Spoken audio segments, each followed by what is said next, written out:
ನ್ಯೂಸ್11ಗೆ ಸ್ವಾಗತ.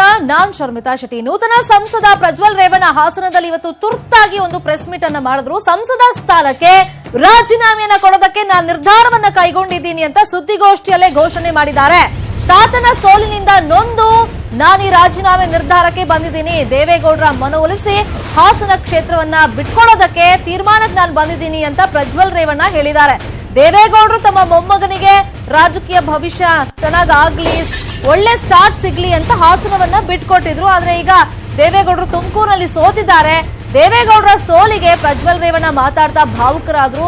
ನಾನ್ ಗೆದ್ದಿದ್ರೂ ಕೂಡ ನನಗೆ ಸೋತಂತ ಅನುಭವ ಆಗಿದೆ ಅನ್ನೋ ಮಾತನ್ನ ನೂತನ ಸಂಸದ ಪ್ರಜ್ವಲ್ ರೇವಣ್ಣ ಹೇಳಿದ್ದಾರೆ.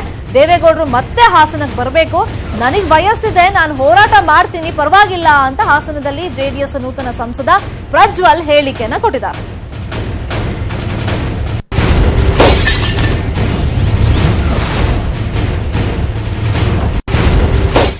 ಇವತ್ತು ದೇವೇಗೌಡರು ಸಾಹೇಬ್ರ ಮುಂದೆ ಮತ್ತು ನಮ್ಮ ಹಾಸನ ಜಿಲ್ಲೆಯ ಜನತೆಯ ಒಂದು ಆಶೀರ್ವಾದ ಇಟ್ಕೊಂಡು ಮತ್ತು ನಮ್ಮ ಕಾರ್ಯಕರ್ತರು ಹಿರಿಯ ನಾಯಕರುಗಳ ಆಶೀರ್ವಾದ ಇಟ್ಕೊಂಡು ಇವತ್ತು ಒಂದು ನಿರ್ಧಾರ ತಗೊಂತ ಇದ್ದೀನಿ.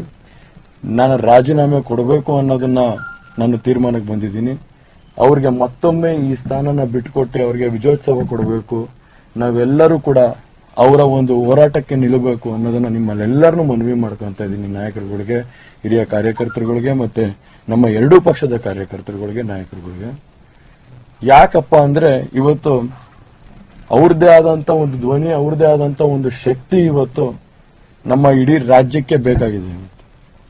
ಇವತ್ತು ರೈತರುಗಳು ಇವತ್ತು ಸಂಕಷ್ಟದಲ್ಲಿರೋದನ್ನ ಯಾರು ಒಬ್ರು ಧ್ವನಿ ಎತ್ತಿ ಕೇಂದ್ರದಲ್ಲಿ ಇವತ್ತು ಏನಾದ್ರು ಚರ್ಚೆ ಮಾಡ್ತಾರೆ ಅನ್ನೋದಾದ್ರೆ ಇವತ್ತು ನಮ್ಮೆಲ್ಲರಿಗೂ ಗೊತ್ತಿದೆ ಇವತ್ತು ದೇವೇಗೌಡರ ಶಕ್ತಿಯಿಂದ ನಾವೇನೇನ್ ಕೆಲಸ ತಗೊಳ್ಬಹುದು ಅನ್ನೋದು. ಹಾಗಾಗಿ ಇಲ್ಲಿ ಯಾರ್ದೋ ಒಂದು ಸ್ವಾರ್ಥ ಇಲ್ಲ, ಇಲ್ಲಿ ಯಾರ್ದೋ ಒಂದು ಒತ್ತಡಗಳಿಲ್ಲ. ದಯವಿಟ್ಟು ಯಾರು ಕೂಡ ಇದ್ರ ಬಗ್ಗೆ ಟೀಕೆಗೆ ಒಳಗಾಗೋದಾಗಲಿ. ಇದು ಸುದ್ದಿಗೋಷ್ಠಿಯಲ್ಲಿ ನೂತನ ಸಂಸದ ಪ್ರಜ್ವಲ್ ರೇವಣ್ಣ ಅವರು ಹೇಳಿರೋದು. ಇನ್ನೊಂದು ಕಡೆ ಸಂಸದ ಪ್ರಜ್ವಲ್ ರೇವಣ್ಣ ಅವರನ್ನ ನಮ್ಮ ಪ್ರತಿನಿಧಿ ಅಶೋಕ್ ಮಾತನಾಡಿಸಿದ್ದಾರೆ. ಆ ಸಂದರ್ಭದಲ್ಲಿ ಪ್ರಜ್ವಲ್ ಏನೆಲ್ಲ ಹೇಳಿದ್ದಾರೆ ನೋಡ್. ಜಿದ್ದಾಜಿದ್ದಿ ಕ್ಷೇತ್ರವಾಗಿದ್ದಂತಹ ಹಾಸನ ಜಿಲ್ಲೆಯ ನೂತನ ಸಂಸದರಾಗಿರುವಂತಹ ಪ್ರಜ್ವಲ್ ರೇವಣ್ಣರವರು ಮಾಜಿ ಪ್ರಧಾನಿ ಎಚ್ ಡಿ ದೇವೇಗೌಡರ ಸೋಲಿನಿಂದ ಕಂಗೆಟ್ಟು ಈಗ ಅವರು ರಾಜೀನಾಮೆ ನಿರ್ಧಾರಕ್ಕೆ ಬಂದಿದ್ದಾರೆ. ನನ್ನ ಜೊತೆ ಈಗ ಪ್ರಜ್ವಲ್ ರೇವಣ್ಣ ಇದ್ದಾರೆ, ಅವ್ರನ್ನ ಮಾತಾಡ್ತಾರೆ. ಸರ್, ನೀವು ರಾಜೀನಾಮೆ ನಿರ್ಧಾರಕ್ಕೆ ಬರೋಕ್ಕೆ ಏನ್ ಕಾರಣ? ಸರ್, ಮೊದಲನೇದಾಗಿ ಇವತ್ತು ದೇವೇಗೌಡರ ಒಂದು ಏನು ವ್ಯವಸ್ಥೆ ಇವತ್ತು ದೇವೇಗೌಡರು ನಮ್ಮ ರಾಜ್ಯಕ್ಕೆ ಬೇಕಾಗಿದೆ.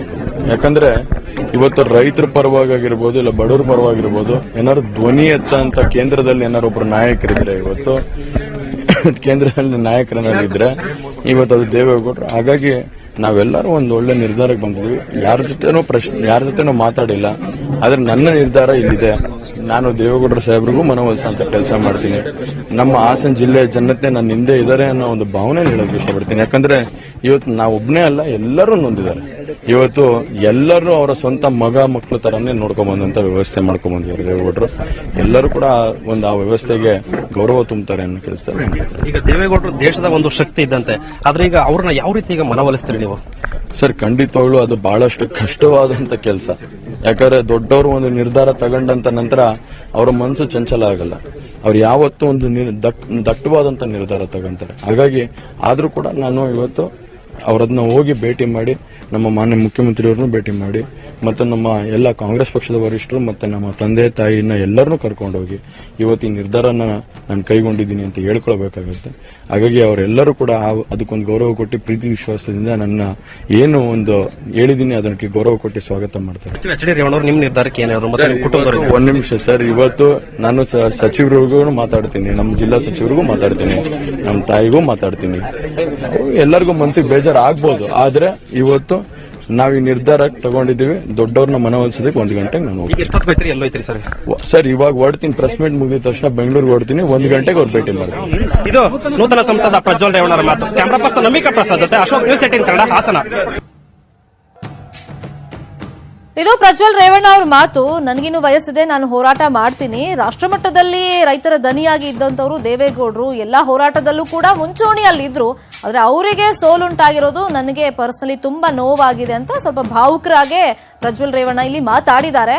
ಹಾಗಾಗಿ ಈಗ ನಾನು 1 ಗಂಟೆಗೆ ಅವರನ್ನ ಮೀಟ್ ಮಾಡ್ತೀನಿ, ಬೆಂಗಳೂರಿಗೆ ನಾನು ಹೊರಟಿದ್ದೀನಿ ಅನ್ನೋ ಮಾತನ್ನ ಸುದ್ದಿಗೋಷ್ಠಿ ಆದ್ಮೇಲೆ ಅವ್ರು ಹೇಳಿದ್ದಾರೆ. ಸೊ ಹಾಗಾಗಿ ದೇವೇಗೌಡರು ಯಾವ ನಿರ್ಧಾರಕ್ಕೆ ಬರಬಹುದು, ಒಂದು ರೀತಿ ಸೋಲಿನಿಂದ ಶಾಕ್ಗೆ ಒಳಗಾಗಿದ್ದಾರೆ, ಇನ್ನೊಂದು ಕಡೆ ಮೊಮ್ಮಗ ಈಗ ಗೆದ್ರು ಕೂಡ ರಾಜೀನಾಮೆ ಕೊಡ್ತೀನಿ, ನೀವು ಮತ್ತೆ ಹಾಸನಕ್ಕೆ ಹೋಗ್ಬೇಕು ಅಂತ ಮನವೊಲಿಸೋಕೆ ಬಂದ್ರೆ ಅವರ ಉತ್ತರ ಏನಾಗಿರುತ್ತೆ ಅನ್ನೋದು ಸಹಜವಾಗಿ ಒಂದು ಕುತೂಹಲ. ಸೊ ಅವ್ರ ಸುದ್ದಿಗೋಷ್ಠಿಯಲ್ಲಿ ಒಂದಂತೂ ಸ್ಪಷ್ಟವಾಗಿ ಗೊತ್ತಾಯಿತು, ಅದು ಅವರ ವೈಯಕ್ತಿಕ ನಿರ್ಧಾರ. ಯಾಕಂದ್ರೆ ಅವ್ರ ಫ್ಯಾಮಿಲಿ ಜೊತೆಗೆ ಅವರು ಡಿಸ್ಕಸ್ ಮಾಡಿರಲಿಲ್ಲ, ತಾತನ ಜೊತೆಗೂ ಡಿಸ್ಕಸ್ ಮಾಡಿಲ್ಲ, ಕಾರ್ಯಕರ್ತರ ಜೊತೆಗೂ ಕೂಡ ಚರ್ಚೆಯನ್ನ ಮಾಡದೆ ತಮ್ಮ ವೈಯಕ್ತಿಕ ನಿರ್ಧಾರ ಏನಿದೆ ಅದನ್ನ ಸುದ್ದಿಗೋಷ್ಠಿಯಲ್ಲಿ ಅವರು ಘೋಷಣೆ ಮಾಡಿರೋದು. ನಾನು ಸಂಸದ ಸ್ಥಾನಕ್ಕೆ ರಾಜೀನಾಮೆಯನ್ನ ಕೊಡ್ತೀನಿ, ದೇವೇಗೌಡರನ್ನ ಮನವೊಲಿಸಿ ಮತ್ತೆ ಹಾಸನ ಕರ್ಕೊಂಡ್ ಬರ್ತೀನಿ ಅಂತ.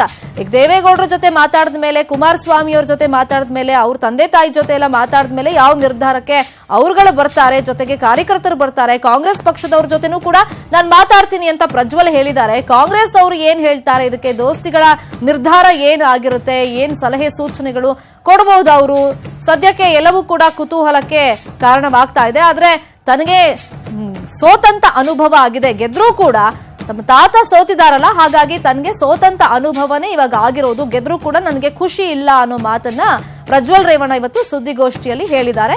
ಹಾಗಾಗಿ ನಾನು ರಾಜೀನಾಮೆಯನ್ನ ಕೊಡೋ ನಿರ್ಧಾರಕ್ಕೆ ಬಂದಿದ್ದೀನಿ ಅಂತ ಪ್ರಜ್ವಲ್ ಸುದ್ದಿಗೋಷ್ಠಿಯಲ್ಲಿ ಹೇಳಿದ್ದಾರೆ.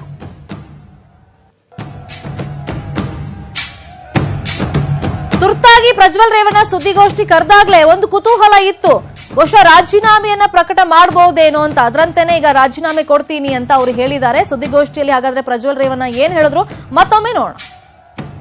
ನಾನು ಇವತ್ತು ದೇವೇಗೌಡರು ಸಾಹೇಬ್ರ ಮುಂದೆ ಮತ್ತು ನಮ್ಮ ಹಾಸನ ಜಿಲ್ಲೆಯ ಜನತೆಯ ಒಂದು ಆಶೀರ್ವಾದ ಇಟ್ಕೊಂಡು ಮತ್ತು ನಮ್ಮ ಕಾರ್ಯಕರ್ತರು ಹಿರಿಯ ನಾಯಕರುಗಳ ಆಶೀರ್ವಾದ ಇಟ್ಕೊಂಡು ಇವತ್ತು ಒಂದು ನಿರ್ಧಾರ ತಗೊಂತ ಇದ್ದೀನಿ.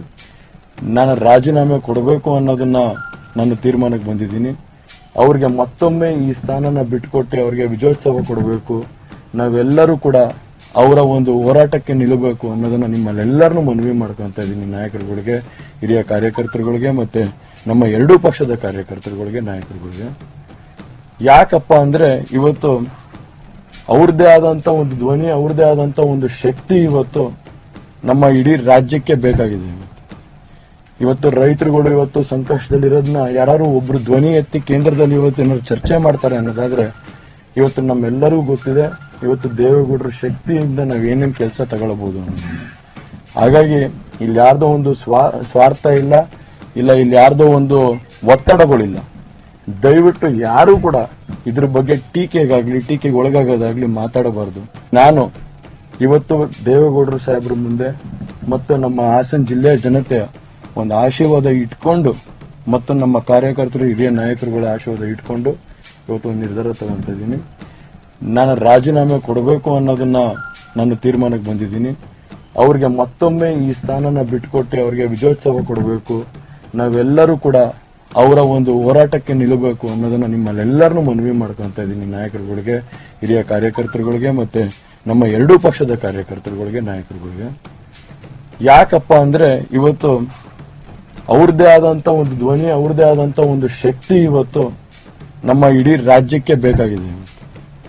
ಇವತ್ತು ರೈತರುಗಳು ಇವತ್ತು ಸಂಕಷ್ಟದಲ್ಲಿರೋದನ್ನ ಯಾರು ಒಬ್ರು ಧ್ವನಿ ಎತ್ತಿ ಕೇಂದ್ರದಲ್ಲಿ ಇವತ್ತು ಏನಾದ್ರು ಚರ್ಚೆ ಮಾಡ್ತಾರೆ ಅನ್ನೋದಾದ್ರೆ ಇವತ್ತು ನಮ್ಮೆಲ್ಲರಿಗೂ ಗೊತ್ತಿದೆ ಇವತ್ತು ದೇವೇಗೌಡರ ಶಕ್ತಿಯಿಂದ ನಾವೇನೇನ್ ಕೆಲಸ ತಗೊಳ್ಬಹುದು ಅನ್ನೋದು. ಹಾಗಾಗಿ ಇಲ್ಲಿ ಯಾರ್ದೋ ಒಂದು ಸ್ವಾರ್ಥ ಇಲ್ಲ. ಓಕೆ, ಇದು ನೂತನ ಸಂಸದ ಪ್ರಜ್ವಲ್ ಅವರ ಒಪಿನಿಯನ್, ರಾಜೀನಾಮೆ ಕೊಡ್ತೀನಿ ಅಂತ. ಈ ಬಗ್ಗೆ ರಿಯಾಕ್ಷನ್ ಕೊಡೋದಕ್ಕೆ ಬಿಜೆಪಿ ಅಭ್ಯರ್ಥಿ ಆಗಿದ್ದಂತ ಎ ಮಂಜು ಅವರು ನಮ್ಮ ಜೊತೆ ಫೋನ್ ಸಂಪರ್ಕದಲ್ಲಿ ಜಾಯ್ನ್ ಆಗಿದ್ದಾರೆ. ಎ ಮಂಜು ಅವರೇ, ಪ್ರಜ್ವಲ್ ಅವರು ನಾನು ರಾಜೀನಾಮೆ ಕೊಡ್ತೀನಿ, ತಮ್ಮ ತಾತನ ಸೋಲ್ನಿಂದ ನಂಗೆ ತುಂಬಾ ನೋವಾಗಿದೆ ಅಂತ ಹೇಳ್ತಾ ಇದ್ದಾರೆ. ನಿಮ್ಮ ಒಪಿನಿಯನ್ ಇದಕ್ಕೆ? ನೋಡಿ ಅಮ್ಮ, ಕೊಡ್ತೀನಿ ಅಂತ ಹೇಳಿದಾರ, ಕೊಡ್ತಾರ, ಅದು ನೀವ್ ಹೇಳೋದನ್ನ ನಾನು ಕೇಳ್ತಾ ಇದ್ದೀನಿ ಅಷ್ಟೇ ಈಗ, ಅಲ್ವಾ? ಕಾನ್ಫರೆನ್ಸ್ ಮಾಡವ್ರೆ, ಇದ್ ಮಾಡವ್ರೆ ಅಂತ ಹೇಳಿ ಆಗ ಕೊಡ್ತೀನಿ ಅಂತ ಹೇಳೋದು ಬರೀ ಹೇಳೋದು, ಕೊಡೋದು ಕೊಟ್ಟಿದೀವಿ ಅನ್ನೋದು, ಅಲ್ವಾ? ಅದು ಎರಡು ಆದ್ಮೇಲೆ ಅದು ಏನಾದ್ರು ರಿಯಾಕ್ಷನ್ ಮಾಡೋದು ನಾವು. ಈಗ ಕೊಡ್ತೀನಿ ಅಂತ ಹೇಳ್ತಕ್ಕಂಥದ್ದು ಈಗ ಏನಪ್ಪಾ ಅಂದ್ರೆ ಜನ ಏನ್ ಹೇಳಿದ್ರೆ ತಾತನ ಇಲ್ಲಿಂದ ಓಡಿಸ್ಬಿಟ್ರು, ಇವರೆಲ್ಲ ಪಾಪ ಅವ್ರಿಗೆ ಕಣ್ಣಲ್ಲಿ ನೀರ್ ಹಾಕ್ತಿದ್ರು. ನಾನು ಮೊದ್ಲೇ ಹೇಳಿದ್ದೆ ದೇವೇಗೌಡರಿಲ್ಲೇ ನಿಂತು ನಮ್ಗೇನು ಒಳ್ಳೇದು ಕೊನೆ ಕಾಲದಲ್ಲಿ ಬಿಡಬಾರ್ದು, ಅದನ್ನ ಸಿಂಪತಿನ ಅಳಿಸ್ಕೋಬೇಕಲ್ಲ, ಅದಕ್ಕೆ ಮಾತಾಡ್ತಾವ್ರೆ ವಿನಾ ಬೇರೆ ಯಾವುದೇ ಅರ್ಥದಲ್ಲ. ಅಕಸ್ಮಾತ್ ಕೊಡ್ತೀನಿ ಅಂತ ಹೇಳ್ತಕ್ಕಂಥದ್ದು ವೈಯಕ್ತಿಕ ವಿಚಾರ, ಅವ್ರ ಸ್ವಂತ ವಿಚಾರ ಅಲ್ವಾ? ಅದು ಲೆಫ್ಟ್ ದೆನ್ ವಿ ಕೆನಾಟ್ ಯಾಕೆ ಕೊಡ್ತೀಯಾ ಯಾಕೆ ಕೊಡಬಾರ್ದು ಅಂತ ಹೇಳಕ್ಕೆ ನಾವ್ಯಾರು? ಅವ್ರ ವೈಯಕ್ತಿಕವಾಗಿ ಅವ್ರ ವಿಚಾರ, ಅವ್ರ ಫ್ಯಾಮಿಲಿ ವಿಚಾರ, ಪಕ್ಷದ ವಿಚಾರ, ಅದಕ್ಕೆ ನಾವೇನು ಅದಕ್ಕೆ ಕಾಮೆಂಟ್ ಮಾಡಬಾರ್ದು. ಬಟ್ ನಾನು ಮೊದ್ಲೇ ಹೇಳಿದ್ದೆ ಗೌಡ್ರು ಕೊನೆಯಲ್ಲಿ ಹೋಗ್ಬಾರ್ದಾಗಿತ್ತು ಅಂತ ಹೇಳಿದ್ದೆ. ಈಗ ಅವ್ರಿಗೆ ಗೊತ್ತಾಗಿದೆ ಮೈತ್ರಿಯಿಂದ ಮಾತ್ರ ಗೆದ್ದಿರೋದು ಅಂತ ಅವ್ರಿಗೆ ಅರ್ಥ ಆಗಿದೆ ಅಲ್ವಾ. ಮೈತ್ರಿ ಇಲ್ಲದೆ ಇದ್ರೆ ಗೆಲ್ಲೋದಿಲ್ಲ ಅಂತ ಗೆಲ್ತಿರ್ಲಿಲ್ಲ ಅಂತ ಗೊತ್ತಾಗಿದೆ. ಹೌದು. ಅಲ್ಲ, ಬಿಜೆಪಿ ನಾಯಕರೇ ಸುಮಾರು ಜನ ಈಗ ಇದು ನಾಟಕ, ಹೊಸ ನಾಟಕ ಆಡ್ತಿದ್ದಾರೆ ಅಂತೆಲ್ಲ ಕಮೆಂಟ್ ಮಾಡ್ತಿದ್ದಾರೆ. ಹಂಗ ಅನ್ಸುತ್ತಾ ನಿಮ್ಗೆ? ಅಲ್ಲ, ನಾಟಕ ಅಂತ ಅನ್ನೋದಕ್ಕಿಂತ ಅಧಿಕಾರನ ಅವರಲ್ಲೇ ಇರ್ಬೇಕು ಅಂತ, ಒಂದು ಹಿಡಿದಲ್ಲಿ ಇರ್ಬೇಕು ಅಂತ ಏನಾದ್ರು ಒಂದು ಕುಟುಂಬ ಚಿಂತೆ ಮಾಡಿದ್ರೆ ಅದು ದೇವೇಗೌಡರ ಕುಟುಂಬ. ಆಯ್ತಾ? ದೇವೇಗೌಡರಿಗೆ ಅರ್ಥ ಆಗಿರ್ಲಿಲ್ವಾ ಮೊಮ್ಮಗನ್ ಬಿಟ್ಕೊಡ್ಬಾರ್ದು ಅಂತ ತಿಳ್ಕೊಳಕ್ಕೆ ಅವ್ರಿಗೆ ಗೊತ್ತಾಗ್ಬೇಕಾಗಿತ್ತಲ್ವಾ. ಅದೇ ದೇವೇಗೌಡರನ್ನ ಇವರಾಗೆ ದೂರ ಮಾಡಿದ ಹೊತ್ತು ತುಮಕೂರಿಗೆ ನಾಮಿನೇಷನ್ ಹೋದಾಗ ಇವ್ರು ಯಾರು ಹೋಗ್ಲಿಲ್ಲ ಕಂಡು ಕುಟುಂಬದವ್ರ ಪಾಪ. ನಾನು as an opponent I said let him contest from Hassan ಅಂತ ಹೇಳಿದ್ದೆ ನಾನೇ, ಕೊನೆ ಕಾಲದಲ್ಲಿ ಹೋಗ್ಬಾರ್ದು ಇರ್ಲಿ ಅಂತ ಹೇಳಿ ಅಲ್ವಾ. ಈಗ ಟು ಗೈನ್ ಸಿಂಪತಿ ಅದನ್ನ ಮಾತಾಡ್ತಿದಾರೆ ಅಷ್ಟೇ. ಐ ಡೋಂಟ್ ಥಿಂಕ್ ಅಷ್ಟು ದೊಡ್ಡತನ ಇದ್ದಿದ್ರೆ ದೇವೇಗೌಡರನ್ನ ಇವನು ಅಲ್ಲಿಗೆ ಬೇರೆ ಕ್ಷೇತ್ರಕ್ಕೆ ಯಾಕೆ ಕಳಿಸ್ತಿದ್ರು? ಆ ದೊಡ್ಡತನ ಏನಿಲ್ಲ. ಸುಮ್ನೆ ಈಗ ಜನರ ಮನಸ್ಸನ್ನ ಮನ್ಸ್ ಗೆಲ್ಲಕ್ಕೆ. ಆಮೇಲೆ ಮನ್ಸಲ್ಲಿ ಜನರ ಮನಸ್ಸಲ್ಲಿ ನಾನೇ ಗೆದ್ದಿದ್ದೀನಿ. ಈಗ ಕೋಯಲೇಷನ್ ಇಲ್ದೇನೆ as an individually BJP won coalition ಇಂದ ಅವ್ರು ಗೆದ್ದಿದ್ದಾರೆ. ಅದಕ್ಕೆ ಜನರನ್ನ ಮತ್ತೆ ಮರಳು ಮಾಡಕ್ಕೆ ಹೇಳಿ ಅಂತ ನನ್ನ ಭಾವನೆಯಪ್ಪ. ಬಟ್ ಅವ್ರೇನಾದ್ರು ಕೊಡ್ತೀನಿ ಅಂತ ವೈಯಕ್ತಿಕವಾದ ವಿಚಾರ. ಅಲ್ಲ, ಒಂದ್ ವೇಳೆ ಕೊಟ್ರೆ ಏನೆಲ್ಲ ಡೆವಲಪ್ಮೆಂಟ್ ಆಗ್ಬೋದು. ಈಗ ಅದು ನನ್ನ ವೈಯಕ್ತಿಕ ನಿರ್ಧಾರ. ನಾನು ಫ್ಯಾಮಿಲಿ ಜೊತೆನೂ ಚರ್ಚೆ ಮಾಡಿಲ್ಲ, ದೇವೇಗೌಡರ ಜೊತೆನೂ ಚರ್ಚೆ ಮಾಡಿಲ್ಲ. ಈಗ ಹೋಗಿ ಮನವೊಲಿಸ್ತೀನಿ, ಮತ್ತೊಮ್ಮೆ ದೇವೇಗೌಡರನ್ನ ಹಾಸನಕ್ಕೆ ಕರ್ಕೊಂಡ್ ಬರ್ತೀನಿ ಅಂತ ಅವ್ರು ಹೇಳಿರೋದು. ಅಂದ್ರೆ ದೇವೇಗೌಡರಿಗಿಂತ ದೊಡ್ಡನ ಇವ್ನಂಗಾರೆ ಕರ್ಕೊಂಬರ್ತೀನಿ ಅಂತ ಹೇಳೋನು. It isn't it wrong? He should say ನನ್ನ ಪ್ರಕಾರ ಅವ್ನು ಹೇಳ್ಬೇಕಾದ್ರು ಬಿಟ್ಕೊಡ್ತೀನಿ ಕರ್ಕೊಂಬರ್ತೀನಿ ಅಂತ ಅಲ್ಲ ಹೇಳ್ಬೇಕಾಗಿದ್ದು. ನಾನು ತಪ್ಪು ಮಾಡದೆ ದೇವೇಗೌಡರನ್ನ ಇಲ್ಲಿಂದ ಕಳಿಸಿ ನಂದು ಅಪರಾಧ ಆಗಿದೆ ಅಂತ ಹೇಳಿದ್ರೆ ಅದು ದೊಡ್ಡತನಪ್ಪ. ಕರ್ಕೊಂಬರ್ತೀನಿ ನಿಲ್ಲಿಸ್ತೀನಿ ಅಂತ ದೇವೇಗೌಡರಿಗಿಂತ ದೊಡ್ಡವನು ಅಂತ ಹೇಳ್ಕೊಂಡಂಗ ಆಯ್ತಲ್ಲ ಅವನು. That is wrong. ಏನಿದೆ, Deve Gowda is a big man ಅಲ್ವಾ. He should not say. ಈಗ ನಾವು ರಾಜಕೀಯ ಪರಮ ವಿರೋಧಿನಪ್ಪ ದೇವೇಗೌಡರ ಕುಟುಂಬಕ್ಕೆ, ದೇವೇಗೌಡರು ಎಲ್ರಿಗೂ ನಾವೇ ಗೌರವ ಕೊಡ್ತೀವಿ. ಅವರ ದೇವೇಗೌಡರಿಗೆ ಅವರಮ್ಮ ಸಾಧನೆಗೆ ಅವರೇ ಗೌರವ ಕೊಡಲ್ಲ ಅಲ್ವಾ. ಇನ್ನೊಂದು ವಿಚಾರ, ನಾಮಿನೇಷನ್ ಟೈಮ್ ನಲ್ಲಿ ಅಫಿಡವಿಟ್ ನಲ್ಲಿ ಒಂದಿಷ್ಟು ಸುಳ್ಳು ದಾಖಲೆ ಕೊಟ್ಟಿದ್ದಾರೆ. ಆ ವಿಚಾರದಲ್ಲಿ ಅನರ್ಹತೆ ಭೀತಿ ಪ್ರಜ್ವಲ್ ಅವ್ರನ್ನ ಕಾಡ್ತಿದೆ. ಸೊ ಈ ಸ್ಟೇಟ್ಮೆಂಟ್ ಕೊಡಕ್ ಅದು ಒಂದು ಕಾರಣ ಅಂತ ಚರ್ಚೆ ಆಗ್ತಿದೆ. ಇಲ್ಲ ಅದೆಲ್ಲ ಸುಳ್ಳು, ಅದಲ್ಲ, ನನ್ಗೆ ಗೊತ್ತಿಲ್ಲ ಅದ್ರ ಬಗ್ಗೆ. But I am commenting on him. ಅವ್ರು ಹೇಳಿರ್ತಕ್ಕಂಥದ್ದು ಈಸ್ ನಾಟ್ ಅಬೌವ್ ದೇವೇಗೌಡ. ದೇವೇಗೌಡಗಿಂತ ದೊಡ್ಡವನಲ್ಲ. ಕರ್ಕೊಂಬರ್ತೀನಿ, ದೇವೇಗೌಡರಿಗೆ ಹಾಸನ ಬಿಟ್ಕೊಡ್ಬೇಕು ಅಂತ ನಿರ್ಧಾರಕ್ಕೆ ಬಂದಿದ್ದೀನಿ ಅಂತ ಹೇಳಿ ತಪ್ಪು ಅಂತ ಆ ರೀತಿ ಬಿಟ್ಕೊಡ್ತೀನಿ ಅಂತ ಹೇಳ್ತಕ್ಕಂಥದ್ದಿದೆಯಲ್ಲ, ದೇವೇಗೌಡರ ಕೃಪಾ ಕಟಾಕ್ಷದಿಂದ ಅವ್ನು ಆಗಿದ್ದೀನಿ ಅಂತ ಹೇಳಕ್ಕೆ ಇರಲ್ವಲ್ರಿ. ಈಗ ನನಗೆ ಗೊತ್ತಿರೋ ಪ್ರಕಾರ ದೇವೇಗೌಡ ಕೃಪಾ ಕಟಾಕ್ಷ ಜೊತೆಗೆ ಕಾಂಗ್ರೆಸ್ ಮೈತ್ರಿಯ ಆಶೀರ್ವಾದದಿಂದ ಅವ್ನು ಎಂಪಿ ಆಗವನೇ ಅನ್ನೋದು ಮೊದ್ಲು ಹೇಳ್ಬೇಕಲ್ವಾ. ಆಮೇಲೆ ದೇವೇಗೌಡರು ನನ್ನ ಪ್ರಕಾರ ಬರೀ ಜೆಡಿಎಸ್ ಇಂದ ಆಗವನ. ಈಗ ಅವನು ಏನಿಲ್ವಲ್ಲ, ಮೈತ್ರಿ. ಈ ಮೈತ್ರಿಯಿಂದ ಲಾಭ ಆಗಿದ್ದು ಇಬ್ಬರು ಗೌಡ್ರಿಗೆ, ಒಂದು ಹಾಸನ ಗೌಡ್ರಿಗೆ, ಒಂದು ಕನಕಪುರ ಗೌಡ್ರಿಗೆ. ಇನ್ಯಾವ ಗೌಡ್ರಿಗೂ ಇಲ್ಲ, ಯಾವ ಜಾತಿಯವ್ರಿಗೂ ಇಲ್ಲ, ಯಾವ ಇವ್ರಿಗೂ ಇಲ್ಲ ಅಲ್ವಾ. ಕೊನೆಯದಾಗಿ ಮಂಜು ಅವರೇ, ಕೊನೆಯದಾಗಿ ಒಂದ್ ವೇಳೆ ಮತ್ತೇನಾದ್ರೂ ರೀ ಎಲೆಕ್ಷನ್ ಅಂತ ಆದ್ರೆ ಹಾಸನ ಜನ ರೆಡಿ ಇದಾರಾ? ನೋಡಿ, ಜನ ರೆಡಿ ಇದಾರ ಬಿಡಿದಾರ ಅಂತ ನಾನು ಹೇಳಕ್ಕಾಗಲ್ಲ. ಇದು ಪ್ರಜಾಪ್ರಭುತ್ವ ಅಲ್ವಾ. ಇದು ಕಾನ್ಸ್ಟಿಟ್ಯೂಷನ್ ಅಲ್ಲಿ ಏನ್ ಹೇಳ್ತದೆ ಅದನ್ನ ಕೇಳ್ಬೇಕಾಗ್ತದೆ. ಅದು left the people of Hassan ಅಲ್ವಾ. ಅದು ಜನರು ತೀರ್ಮಾನ ಮಾಡ್ತಾರೆ ಏನು ಎತ್ತ ಅಂತ. ಆಮೇಲೆ ಪಕ್ಷ ನಿರ್ಧಾರ ಮಾಡುದು. Okay, thank you so much Manju.